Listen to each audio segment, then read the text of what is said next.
अस्सलाम वालेकुम मोअज़्ज़िज़ नाज़रीन गिरामी। इंडिया में लाउड स्पीकर पर अजान देने पर जो पाबंदी आई, कहीं पे बिल्कुल ही अजान को बैन कर दिया गया लाउड स्पीकर पे, क्योंकि मुख्तलिफ अदालतों ने मुख्तलिफ फैसले दिए हैं।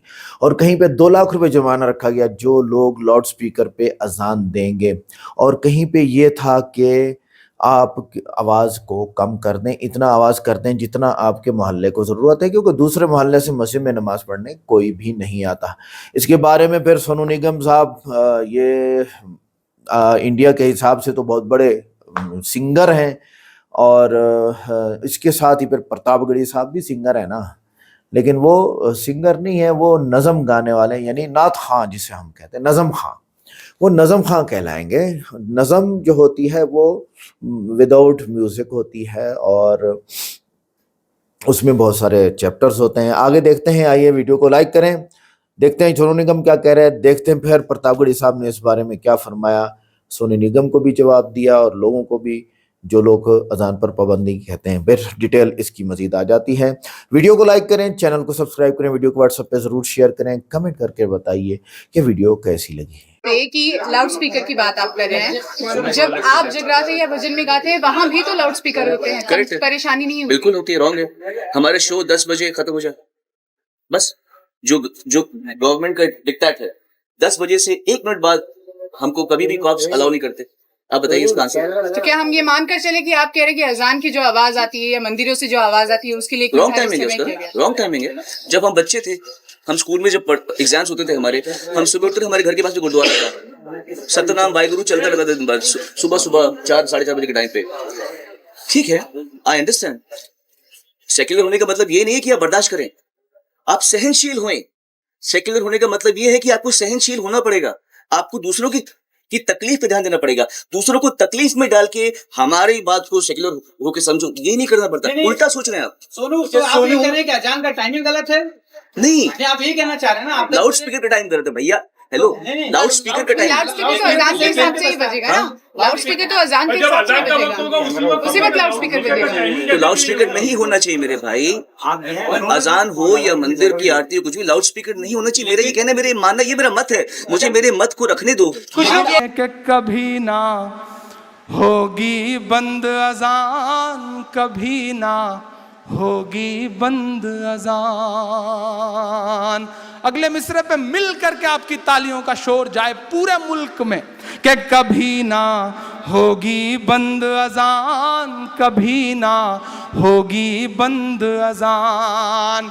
आरती और अजान से मिलकर, आरती और अजान से मिलकर बने हैं हिंदुस्तान। कभी ना होगी बंद अजान, कभी ना होगी बंद अजान, होगी बंद अजान, कभी ना होगी बंद अजान।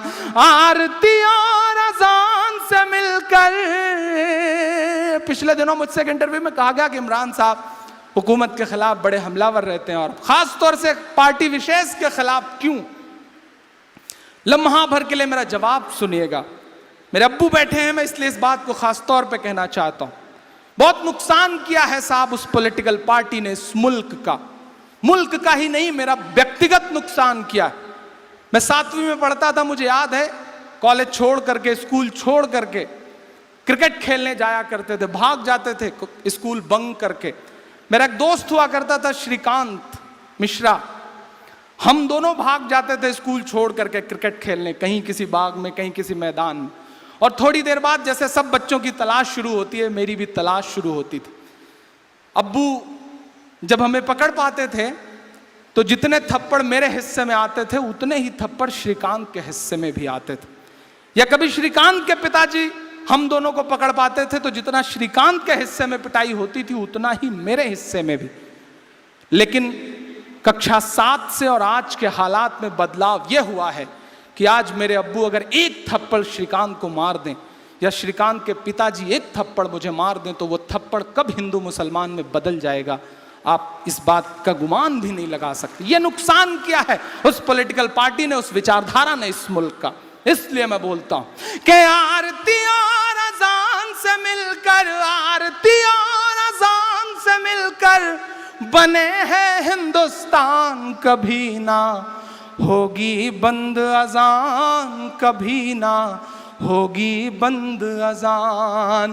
के लम्हे भर की अजान लगे है तुझको गुंडागर्दी। मैं नाम नहीं लूंगा, नहीं आप जान जाएंगे कि मैं सोनू निगम की बात कर रहा हूं। मैं पढ़ता हूं साहब, जिस शख्स के गाने गा गा करके उस शख्स ने अपना कैरियर बनाया, वो ये भूल गया कि वो मोहम्मद रफ़ी साहब खाने काबा में अजान देने की ख्वाहिश लिए हुए दुनिया से चले गए। उसे नहीं पता शायद ये एहसास, ये बात, वरना उसके पीछे हो सकता है कोई ताकत हो जो उससे ये बुलवा रही। मैं पढ़ता हूं साहब कि लम्हे भर की अजान लगे है तुझको गुंडागर्दी, हमने तेरे गाने घंटों झेले हैं बेदर्दी, हमने तेरे गाने घंटों झेले हैं बेदर्दी। के लम्हे भर की अजान लगे है तुझको गुंडागर्दी, हमने तेरे गाने घंटों झेले हैं बेदर्दी। गायक बाबू, गायक बाबू बेहद नालायक है तेरा बयान, कभी ना होगी बंद अजान, कभी ना होगी बंद अजान। आखिरी बंद पढ़ता हूं साहब।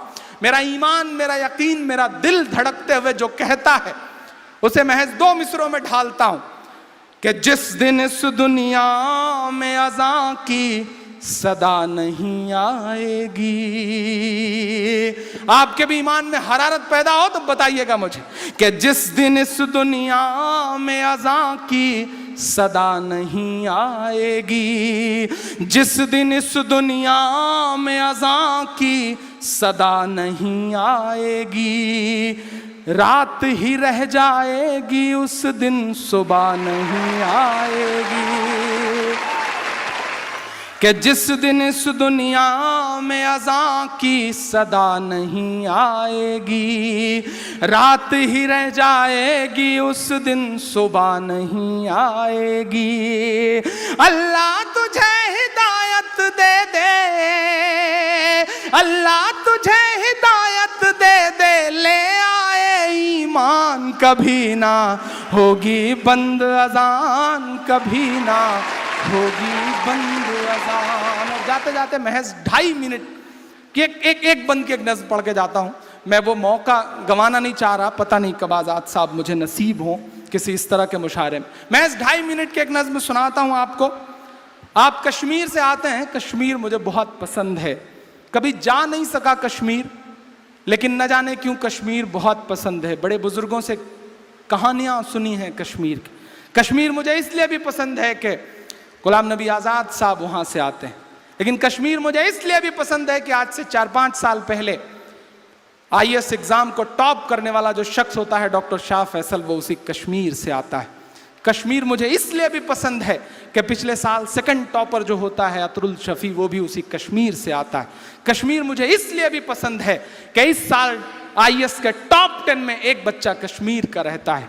संगीनों के साए में पल रही जवानियाँ भी जब IAS का एग्जाम टॉप करें तो आपको कश्मीर से प्यार करने पे मजबूर होना ही पड़ेगा, भले ही कैसी तस्वीर बनाई जाए। मैं एक नज़्म सुनाता हूं साहब। कभी कभी मुझे लगता है सियासत, पॉलिटिकल एजेंडे, कश्मीर की नीति, उस सब के बीच में एक चीज मरती जा रही जिसे कश्मीरियत कहते हैं। ये नज़्म मुझे बहुत प्यारी है, मेरे दिल के बहुत करीब है। अमूमन मुशायरों में नहीं पढ़ता, लेकिन आप मौजूद हैं इसलिए मैं ये नज़्म सुनाना चाह रहा हूं आपकी अदालत में। कश्मीर अगर बोले तो वो कैसे बोलेगा, पढ़ता हूं साहब। ना बुजुर्गों के ख्वाबों की ताबीर हूँ, ना मैं जन्नत सी अब कोई तस्वीर हूँ, ना बुजुर्गों के ख्वाबों की ताबीर हूँ, ना मैं जन्नत सी अब कोई तस्वीर हूँ, जिसको मिल करके सदियों से लूटा गया, जिसको मिल करके सदियों से लूटा गया, मैं वो उजड़ी हुई एक जागीर हूँ। हाँ मैं कश्मीर हूँ, हाँ मैं कश्मीर हूँ, हाँ मैं कश्मीर हूँ, हाँ मैं कश्मीर हूँ, हाँ मैं कश्मीर हूँ। पहला बंद पढ़ता हूँ कि ये हुआ है सियासत की एक चूक से, मेरे बच्चे बिलखते रहे भूख से, मेरे बच्चे बिलखते रहे भूख से। ये हुआ है सियासत की एक चूक से, रोटियां मांगने पर मिली गोलियां, रोटियां मांगने पर मिली गोलियां, चुप कराया गया उनको बंदूक से, चुप कराया गया उनको बंदूक से। ना कहानी हूँ ना कोई किस्सा हूँ मैं, कश्मीर की सच्चाई और कश्मीर का दर्द। अगला एक मिसरा गवाही है इस बात की कि ना कहानी हूँ ना कोई किस्सा हूँ मैं, ना कहानी हूँ ना कोई किस्सा हूँ मैं, मेरे भारत तेरा एक हिस्सा हूँ मैं, मेरे भारत तेरा एक हिस्सा हूँ मैं। जिसको गाया नहीं जा सका आज तक, तमाम कहानियां चैनल से सुनाते हैं, लेकिन मुझे लगता है शायद कश्मीर की जुबान कभी नहीं सुनी गई। मैं पढ़ता हूं साहब, मेरे भारत तेरा एक हिस्सा हूँ मैं, जिसको गाया नहीं जा सका आज तक, ऐसी एक टीस हूँ, ऐसी एक पीर हूँ। हाँ मैं कश्मीर हूँ, हाँ मैं कश्मीर हूँ, हाँ मैं कश्मीर हूँ। आखिरी बंद पढ़ के आपसे विदा लेता हूँ कि यूं मेरे हौसले आजमाए गए, मेरी सांसों पे पहरे बिठाए गए, मेरी सांसों पे पहरे बिठाए गए। पूरे भारत में कुछ भी कहीं भी हुआ, मेरे मासूम बच्चे उठाए गए, मेरे मासूम बच्चे उठाए गए। यूं जड़ मेरे सारे घरों दे गए, यूं जड़ मेरे सारे घरों दे गए। मेरे जज्बात बूटों से रौंदे गए, मेरे जज्बात बूटों से रौंदे गए। जिसका हर लफ्ज आंसू से लिखा गया, खून में डूबी हुई ऐसी तहरीर हूँ। हाँ मैं कश्मीर हूँ, हाँ मैं कश्मीर हूँ, हाँ मैं कश्मीर हूँ, हाँ मैं कश्मीर हूँ। बेंगलोर वालों, जाते जाते इतना कह के जा रहा हूँ कि चाक दामन रफू करके लिखता हूँ मैं। कभी कभी 4-4, 5-5 दिन मुशायरों के बाद घर जाता हूँ तो अम्मी कहती हैं कि कहाँ से समेटते हो इतना दर्द। मेरे दोस्त कहते हैं इमरान कहाँ से गा लेते हो इस दर्द को। मैं बता के जाता हूँ साहब के चाक दामन रफू करके लिखता हूँ मैं, जख्म से गुफ्तगू करके लिखता हूँ मैं, जख्म से गुफ्तगू करके लिखता हूँ मैं। दर्द गाने को भी हौसला चाहिए, दर्द गाने को भी हौसला चाहिए। आंसुओं से वजू करके लिखता हूँ मैं, आंसुओं से वजू करके लिखता हूँ मैं। अपनी सांसों में आबाद रखना मुझे, बस इतना कह के जाता हूँ। कोई बड़ी ख्वाहिश नहीं, कोई आपसे कुछ नहीं मांगता, बस इतना कह के जाता हूँ कि सियासी मसलों से हर चीज़ का हल नहीं निकलता है। मेरे सामने बैठे हुए लोगों, हर चीज़ का हल सियासी मसलों से नहीं निकलता है। अगर अपने मसलों का हल चाहते हो तो अपने बच्चों को पढ़ाओ, और पढ़ाने के साथ साथ इस बात का अहद करके जाओ कि पढ़ा तो रहे हो आप, लेकिन डॉक्टर बनाओगे तो वो आपके काम आएगा, पैसा कमाएगा, परिवार के लिए पैसा कमाएगा। इंजीनियर बना दोगे, हो सकता है करोड़पति अरबपति बन जाए, तुम्हारा फायदा करेगा, तुम्हारे रिश्तेदारों का फायदा करेगा। लेकिन अगर नस्लों का फायदा करना चाहते हो, अगर समाज को, अपने समाज को जुल्म से बचाना चाहते हो, तो अपने बच्चों को आईएएस बनाओ, आईपीएस बनाओ। इसके अलावा कोई चारा नहीं है। ब्यूरोक्रेसी का हिस्सा बनो। एक सिपाही थाने में तुम्हारे नाम का जाता है तो थाने का निज़ाम बदल जाता है। तसव्वुर करो तुम जिले में कलेक्टर बन के बैठोगे, तुम जिले में सुपरिंटेंडेंट आप पुलिस बन के बैठोगे, तो इंशाल्लाह निज़ाम बदलेगा। आपको मुबारकबाद की आज़ादी के बाद पहली बार सिविल सर्विसेज में इस बार 50 बच्चों ने क्वालिफाई किया है आपके। ये बहुत बड़ा आंकड़ा है, इस आंकड़े को और बढ़ाने की ज़रूरत है। मैं बस इतना कह के जा रहा हूँ कि अपनी सांसों में आबाद रखना मुझे, अपनी सांसों में आबाद रखना मुझे। मैं रहूं ना रहूं याद रखना मुझे, याद।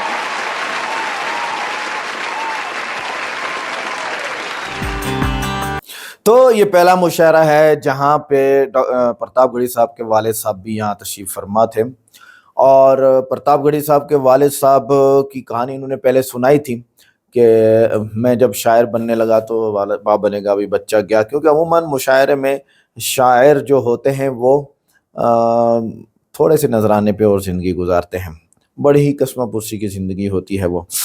तो उसमें फिर कहना ये चाहते हैं प्रतापगढ़ी साहब और सोनू निगम कि अजान ऊंची आवाज़ से नहीं होनी चाहिए। ये बहुत बड़ा मुद्दा रहा, इसकी चर्चा अदालतों में, सुप्रीम कोर्ट्स में, कई इंडिया के बड़े बड़े इलाकों में रही। तो उसके बाद फिर फैसले आना शुरू हो गए। किसी ने तो क्या किया कि भाई चलो भाई बंद अजान, और किसी ने कहा कि 2 लाख रुपए जुर्माना, किसी ने कहा कि आवाज़ कम करो और टाइम बदल नहीं सकते। तो सोनू निगम और प्रतापगढ़ी का मुकाबला ही था आज इस नज़्म के अंदर। प्रतापगढ़ी साहब भी अच्छा गा लेते हैं और इसके सुर अपने हैं, गाने के नहीं हैं। क्या अजान लाउड स्पीकर पर होनी चाहिए? इसमें उलमाए देवबंद का जो फतवा है ना वो चलेगा, और वो मुझे याद पड़ता है, मैंने अभी ताज़ा देखा नहीं है कि उन्होंने हुकूमत के फैसले को मानने से इनकार नहीं किया, बल्कि मान लिया हुकूमत के फैसले को कि भाई ठीक है। पहले तो शायद उन्होंने ये कहा हो कि भाई आवाज़ कम की जाए। मैं भी यही कहता हूँ कि भाई देखे, दूसरे मोहल्ले से आज़ान सुन के किसी ने नमाज के लिए नहीं आना, तो आप मस्जिद के सहन में लाउड स्पीकर लगा दें, आसपास आवाज़ जाए, और जो सोए हुए हैं, डिस्टर्ब हो रहे हैं हिंदू, तो डिस्टर्ब ना हो, ठीक है। लेकिन हिंदू डिस्टर्ब करते हैं जब, वो क्यों नहीं माना जाता?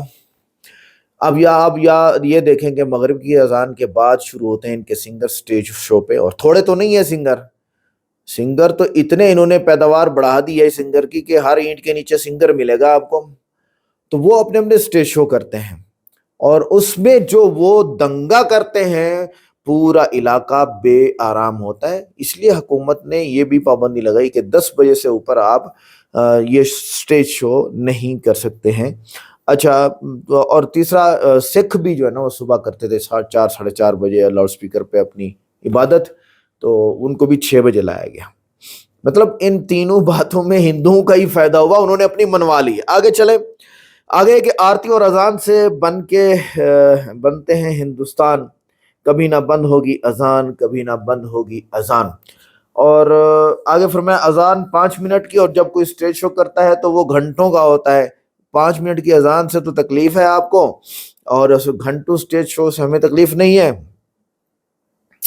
और हमारी नमाज हो रही होती है और स्टेज शो हो रहे होते हैं। अजान की सिवा नहीं आएगी, सदा नहीं आएगी, रात ही रह जाएगी और उस दिन सुबह नहीं आएगी। तो उसमें ये है कि हदीस पाक में आता है, हज़रत मोहम्मद सल्लल्लाहु अलैहि वसल्लम ने फरमाया कि जब इस दुनिया में कोई काफिर नहीं रह जाएगा, कोई काफिर नहीं, कोई मुसलमान नहीं रह जाएगा, यानी जब कोई मुसलमान नहीं होगा तो अजान भी नहीं होगी, तो सूरज मगरिब से तुलू होगा, और फिर जब मगरिब से तुलू होगा तो उसके बाद क़यामत की तैयारियां हैं। 200 साल बाद फिर तैयारियां, गालिबन इस तरफ इशारा था प्रतापगढ़ी साहब का। हाँ, कश्मीर हूँ मैं, कश्मीर हूँ, ये दर्द तो रहेगा। देखें, कश्मीरी पाकिस्तान से या इंडिया से, दोनों से नहीं मिलना चाहते। कश्मीरी कहते हैं कि भाई हम शुरू से एक सिख की जागीर में रहे, और वो सिख मर गया या इंडिया या अंग्रेज ने वो छीन लिया कश्मीर उनसे। कश्मीरी अलग कौम है, अलग ज़ुबान है, अलग नस्ल है, अलग मिजाज और अलग जो है वो उसके लोग हैं, ख़ानदानों के, और अलग ज़मीन के लोग हैं। तो उनकी अपनी एक ज़मीन है कश्मीर। तो कश्मीर वाले ये चाहते थे कि भाई हमें कश्मीर दे दो, हम अपनी हुकूमत बनाएंगे। बस मुसीबत ये है कि इंडिया को कश्मीर से मिनरल्स, कश्मीर से बहुत ज़्यादा फ्रूट्स, ड्राई फ्रूट्स, यार एक जो है ना ज़ाफ़रान ही ले लो, वो कश्मीर के अलावा कहीं बनता ही नहीं है, जगह ही ऐसी है वो।